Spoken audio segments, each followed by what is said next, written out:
The story of Osama bin Laden starts on March 10, 1957.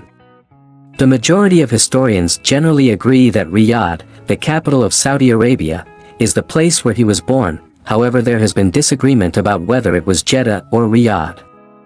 Being a member of a family with connections to the Saudi royal palace, Osama was raised in an extremely privileged environment. His father, Mohammed bin Awad bin Laden, was a self-made billionaire with an extraordinary rags-to-riches story. Born in 1908 in Yemen's Hadramaut region, Mohammed moved to Western Arabia as a young boy. The family settled in Mecca, where Mohammed began his career in construction. By the 1930s, his talents as a contractor caught the eye of Saudi Arabia's first king, Abdul Aziz ibn Saud. Working for the royal family, Mohammed built the Saudi bin Laden Group, which became the kingdom's largest construction firm. Mohammed's success skyrocketed as Saudi Arabia discovered oil, turning the nation into an economic powerhouse. The bin Laden family wealth grew exponentially, with the company securing major projects like renovations of the holy cities of Mecca and Medina, and infrastructure developments across the Arab world. By the 1960s, Mohammed was one of the wealthiest men in the Middle East. Osama's mother, Hamida al-Adas, came from a family of Syrian citrus farmers. She became Mohammed's 10th wife at just 14, when he was already 48 years old. The marriage was brief but produced one child, Osama. After their divorce, Hamida remarried Mohammed al-Adas, and Osama grew up in a blended family with his mother, stepfather, and several half-siblings. Despite the separation, Mohammed bin Laden remained influential in Osama's life, instilling traditional values and discipline. Mohammed's wealth afforded Osama a privileged upbringing, attending elite schools in Jeddah and even traveling to Oxford, England, in 1971 to learn English. During this time, Osama developed an interest in football. He supported Arsenal, and military history, though his early years gave little hint of the extremist path he would later follow. Tragedy struck in September 1967, when Mohammed bin Laden died in a plane crash near Usran, Saudi Arabia. The pilot, an American hired by Mohammed, reportedly ignored instructions and attempted to land in bad weather. Mohammed's death left behind an empire and 54 children from multiple wives, including Osama, who was just 10 years old. Although too young to take part in the family business, Osama would later benefit from his inheritance, which played a significant role in funding his future activities. By the late 1970s, Osama was studying at King Abdulaziz University in Jeddah, where he initially enrolled in economics and business administration. However, his true interests lay in religion, poetry, and literature. He became deeply influenced by conservative Islamic teachings and began exploring the works of Sayyid Qutb, an Egyptian Islamic scholar and a key figure in modern Islamist thought. Qutb's ideas, which criticized Western materialism and called for a return to strict Islamic governance, left a lasting impression on Osama. The late 1970s were a turning point for the Islamic world and for Osama. The Iranian Revolution of 1979 overthrew the Shah and established an Islamic Republic, while the same year, the Soviet Union invaded Afghanistan. These events spurred Osama's involvement in global Islamic causes. In Afghanistan, Osama joined forces with Abdullah Azzam, a Palestinian scholar and jihadist. Together, they co-founded Maktab al-Khidmat (MAK) in 1984, an organization that raised funds and recruited fighters for the Mujahideen resisting the Soviet occupation. MAK served as a logistical hub, providing training, weapons, and support for fighters from across the Muslim world. Osama personally financed much of MAK's operations, using his wealth to build training camps, supply weapons, and establish connections with other jihadist groups. He gained recognition for his leadership during the Soviet-Afghan War, particularly after the Battle of Jaji in 1987, where he commanded Arab fighters against Soviet forces. His success in Jaji earned him respect among his peers and elevated his status within the global jihadist movement. By 1988, as the Soviets prepared to withdraw from Afghanistan, Osama and his closest allies began to envision a new mission, uniting global jihad under one organization. This vision led to the creation of Al-Qaeda, the base, a network of fighters and operatives dedicated to combating what they saw as Western imperialism in the Muslim world. From its inception, Al-Qaeda's primary goal was to wage holy war, or jihad, against non-Muslims across the traditional Muslim world. This included the Middle East, North Africa, the Maghreb, Central Asia, and peripheral regions like Somalia, Mali, Nigeria, and parts of Southeast Asia, including Indonesia. Central to its ideology was removing American influence from the Middle East and destroying Israel, which it viewed as a Western enclave in the Levant. Over time, Al-Qaeda became convinced that a major conflict with the United States was necessary to radicalize the Muslim world against non-Muslims, Kafir. Unable to engage in direct military conflict early on, the group relied on terrorist tactics. Additionally, it targeted moderate Muslims, accusing them of straying from traditional Islam. Al-Qaeda aspired to establish strict Islamic rule across the Muslim world, based on Sharia law and a literal interpretation of the Quran. By the time Al-Qaeda was formed in 1988, the Soviet-Afghan War was nearing its end. Soviet leader Mikhail Gorbachev, who assumed power in 1985, had pledged to withdraw Soviet forces from Afghanistan. However, this withdrawal process was protracted, with a temporary surge in Soviet troops to try and secure a decisive victory. Despite these efforts, the insurgent Mujahideen, heavily supported by U.S. aid under Ronald Reagan's administration, gained the upper hand. The provision of Stinger missiles to the Mujahideen significantly boosted their capacity to down Soviet helicopters, turning the tide of the conflict. By 1988, peace accords were signed between the Afghan government, the Soviet Union, the US, and Pakistan. The final Soviet troops withdrew in 1989. Afterward, the Afghan communist regime gradually lost ground to the Mujahideen, ultimately collapsing in 1992. However, this victory gave way to infighting among Mujahideen factions, leading to a 4-year civil war. By 1996, the Taliban emerged as the dominant force, though they never gained full control of Afghanistan, as regions in the north remained under the Northern Alliance's authority. After the Soviet-Afghan War, Osama bin Laden returned to Saudi Arabia in 1989, where he was hailed as a hero for his role in expelling the Soviets. He resumed work with the Saudi bin Laden Group, using its resources to further Al-Qaeda's growth while networking with jihadist leaders from Egypt and other regions. However, tensions soon arose between bin Laden and the Saudi government. While bin Laden sought a confrontational approach against non-Muslims, the Saudi monarchy maintained its alliance with the United States. One point of contention was the South Yemen civil war, during which bin Laden pushed for Saudi intervention against the Soviet-backed Yemeni Socialist Party. Riyadh, however, rejected his calls for action. The turning point came in 1990 when Iraq's dictator, Saddam Hussein, invaded Kuwait.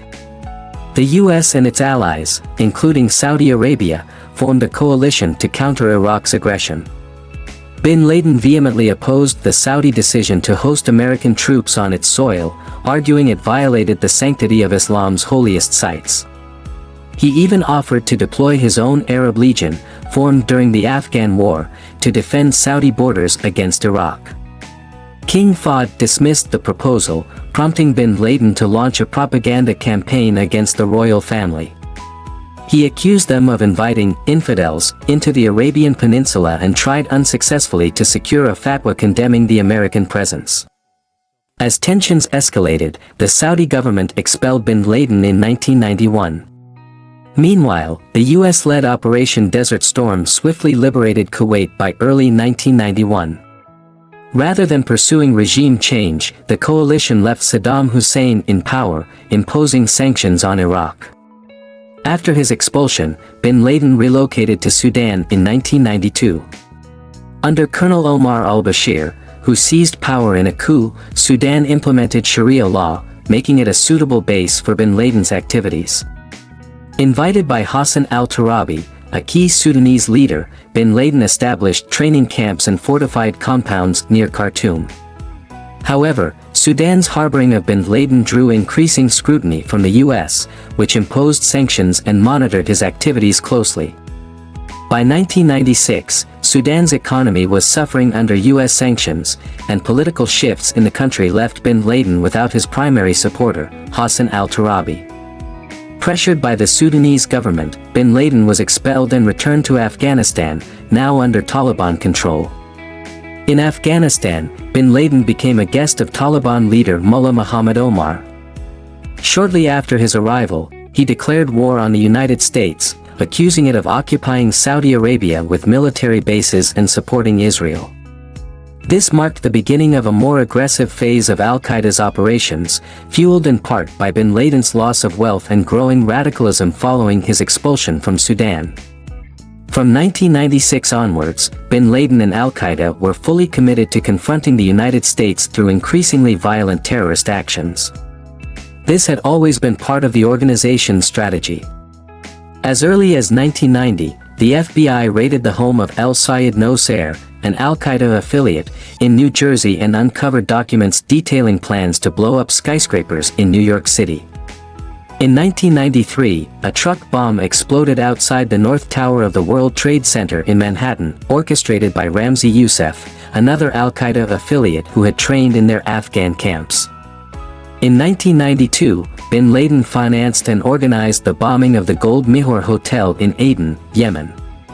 Al-Qaeda is also widely believed to have been behind the Luxor massacre of November 1997, in which 62 people, including many Western tourists, were killed by Islamic fundamentalists in Egypt near the Valley of the Kings.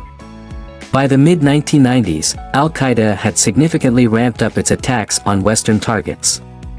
The attacks escalated dramatically on August 7, 1998, when simultaneous truck bombings occurred outside U.S. embassies in Dar es Salaam, Tanzania, and Nairobi, Kenya. These were sophisticated operations. The Nairobi bombing involved 500 cylinders of TNT, while the Dar es Salaam attack used two 2,000-pound bombs packed with ammonium nitrate fertilizer to maximize damage.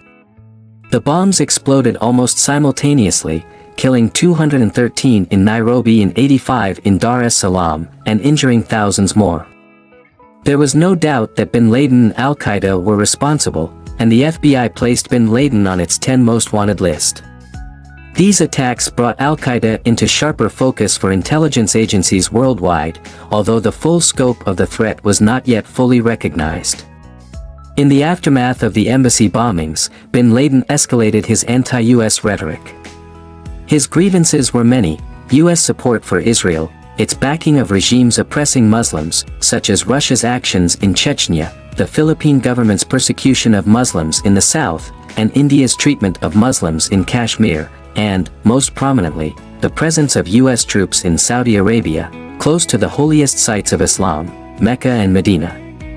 In 1998, Al-Qaeda issued a statement declaring, "For 7 years the United States has been occupying the lands of Islam in the holiest of places." Building on their success with the embassy bombings, bin Laden and Al-Qaeda then shifted focus to an even more significant target, the World Trade Center in New York City.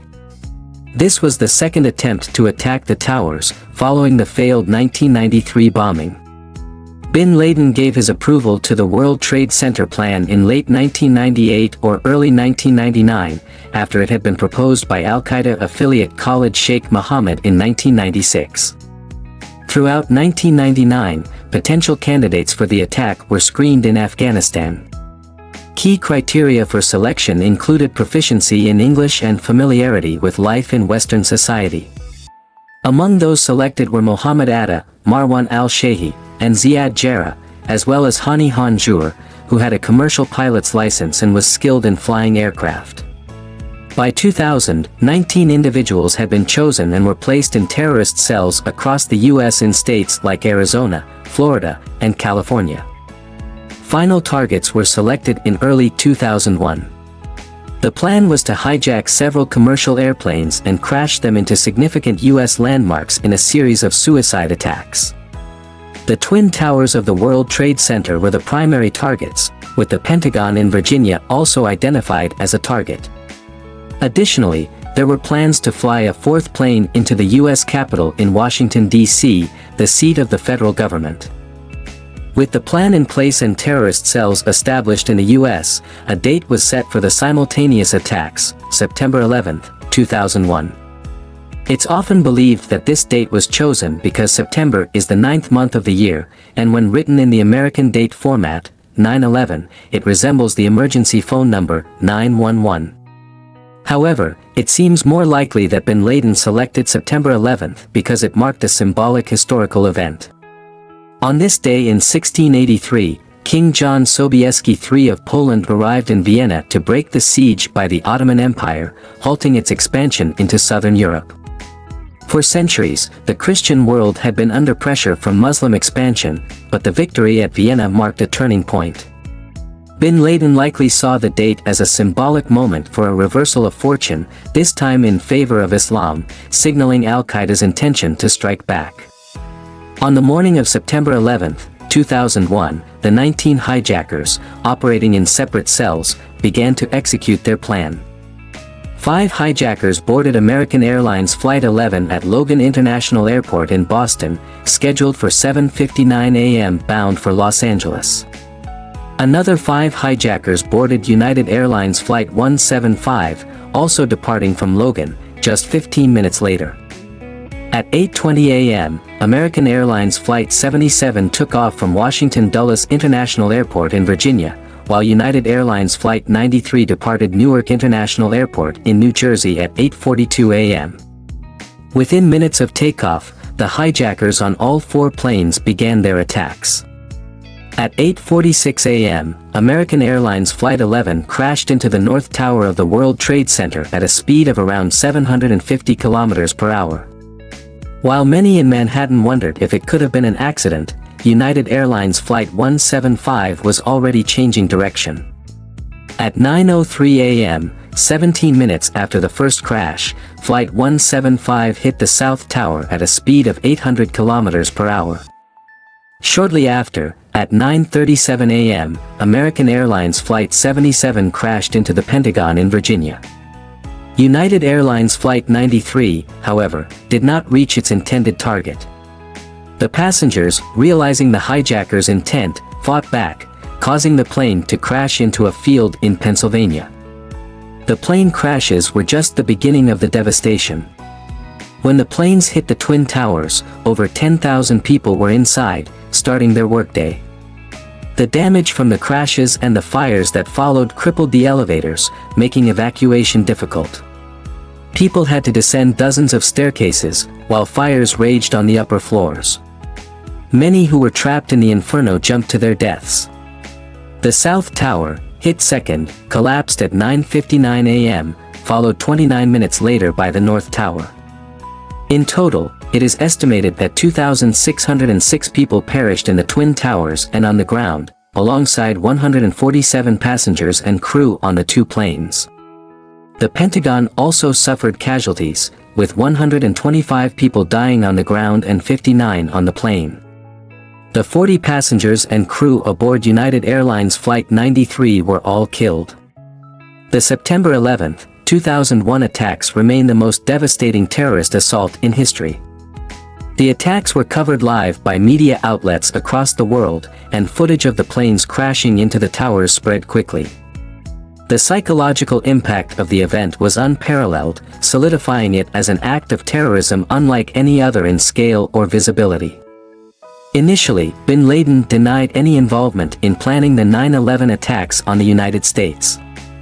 On September 16, 2001, he issued a statement, which was broadcast by Al Jazeera, denying responsibility.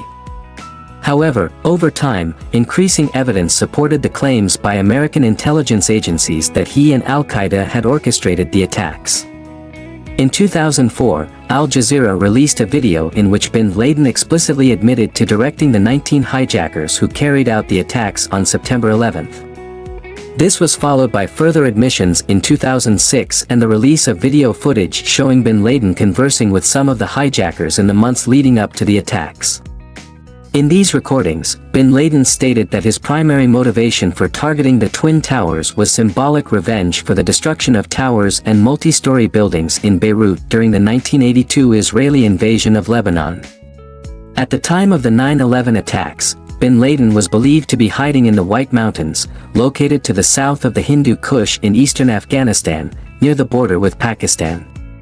In response, the administration of U.S. President George W. Bush acted swiftly, passing a joint congressional resolution on September 18, 2001, authorizing the use of force against those responsible for the attacks. The Taliban regime in Afghanistan, which had sheltered bin Laden and Al-Qaeda since 1996 and refused to hand him over, became a target itself. On October 7, 2001, US and British aircraft began bombing strategic targets in Afghanistan. The US also formed an alliance with the Northern Alliance, a group that held parts of northern Afghanistan against the Taliban. By late September, US special operatives had already entered the country in small numbers, but it wasn't until October 19 that the principal ground invasion began, with American and Allied forces entering Afghanistan in large numbers. The initial phase of the war in Afghanistan resulted in a swift victory for the United States and its allies. By early November, American forces had surrounded the capital, Kabul. A successful airstrike on November 12 killed one of bin Laden's closest allies, Mohammed Atef, who was the number 3 figure in Al-Qaeda. The next day, Northern Alliance and U.S. troops entered Kabul as the Taliban retreated into the mountains or fled to the southern city of Kandahar. By late November, the Taliban made their last stand in Kandahar, and by early December, they surrendered, marking what seemed to be the end of the war. A new interim government was established in December, with Hamid Karzai becoming the first president of post-Taliban Afghanistan. However, this initial victory turned out to be short-lived. Afghanistan soon became embroiled in insurgent revolts that the US would struggle to suppress. Additionally, the invasion did not succeed in capturing bin Laden. The US came very close, though. As Kandahar was falling to the west, a group of several hundred Allied forces, including 70 U.S. Special Forces soldiers, dozens of other special operatives, and a few hundred Northern Alliance fighters, launched a campaign to capture bin Laden in the Tora Bora cave complex in the White Mountains. This 2-week battle, known as the Battle of Tora Bora, saw bin Laden believed to be present during the clashes, but he managed to escape. The Allied forces were not sufficient to apprehend him, and it's believed that he crossed the southern border into Pakistan in the days or weeks that followed. By then, bin Laden had become the most wanted man in the world, with a $25 million bounty placed by the US government for information leading to his capture or death. This figure was later increased to $50 million in 2007 as the manhunt for the leader of Al-Qaeda, and the mastermind behind the 9/11 attacks, continued. Despite the efforts to bring him to justice, bin Laden and Al-Qaeda continued to pose a significant threat to the United States and the Western world for many years. Bin Laden's whereabouts following his escape from Afghanistan in the winter of 2001 have been widely speculated. By this time, he was the world's most wanted man, known globally, and his movements were shrouded in secrecy. Even today, U.S. intelligence services can only piece together some of his locations during the 2000s. It is believed that he, along with other senior Al-Qaeda members, spent the majority of these years in Pakistan. Though the Pakistani government did not officially tolerate his presence, successive regimes in Islamabad had, at times, been tacit supporters of Islamic terrorist organizations. Still, the Pakistani government could not openly approve of bin Laden's presence. Despite this, there was a light-touch approach to apprehending him, even when it was clear he was in hiding within the country. This meant that U.S. intelligence had to search for him with only lukewarm support from the Pakistani security services. After his initial escape from Afghanistan, bin Laden is believed to have been in Waziristan, a mountainous region of northern Pakistan near the Afghan border. There were occasional reports suggesting that he might have moved to Iran in the latter half of the 2000s, but these were likely false. The reality is that bin Laden and Al-Qaeda lived relatively unbothered in Pakistan for many years, with the silent support of powerful elements within Pakistan's politics and security services. During this period, bin Laden and Al-Qaeda continued to organize terrorist activities across the broader Muslim world. While it became increasingly difficult to target the US directly due to heightened security after September 11, Western targets in the Middle East were still vulnerable. After the invasion of Afghanistan in late 2001, the US and its allies turned their attention to Iraq. The Bush administration in the US made it clear that they intended to continue regime change in the Middle East, particularly targeting states they believed supported terrorism.